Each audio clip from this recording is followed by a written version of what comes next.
اللہ تعالی کے 3000 نام ہیں. اللہ تعالیٰ کے کتنے نام ہیں؟ 3000 نام ہیں. 1000 نام جو ہے وہ صرف ملائکہ جانتے ہیں، فرشتے.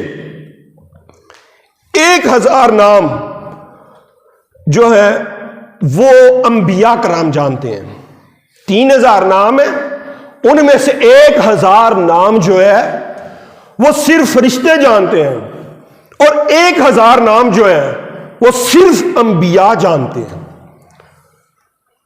جو باقی 1000 بچتا ہے اس میں پہلے 300 جو نام ہیں وہ توریت میں ہیں، پھر 300 جو نام ہے زبور میں ہیں، 300 جو نام ہے انجیل میں ہیں، اور جو 99 نام ہے وہ قرآن مجید میں ہیں. یہ ہو گئے 2999 نام. ایک نام ایسا ہے جو رب خود جانتا ہے بس.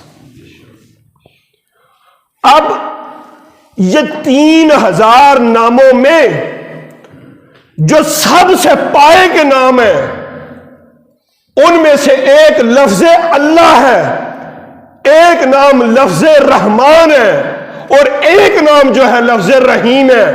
رب فرماتا ہے میرے بندو، جو بندہ بسم اللہ الرحمن الرحیم میں یہ 3 نام لے لیا کرے گا، رب اس کو 3 ناموں کی وجہ سے 3000 نام کا ثواب عطا کر دیا کرے گا. تو یہ رب نے اپنے نام میں برکت رکھی ہے. آپ خود سماعت فرمائیں کہ اگر اس کے نام میں یہ برکت ہے کہ دنیا کے تمام بگڑے ہوئے کام اس کے نام سے بنتے ہیں، وہ بتائیں وہ رب خود کتنا بڑا کا خالق و مالک ہوگا.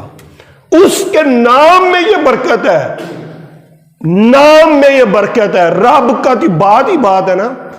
جس کے نام میں یہ برکت ہو اس کے بندوں میں کتنی برکت ہوگی. آج ہم جو داتر یجویری کے پاس جاتے ہیں، غوث اعظم کے پاس جاتے ہیں،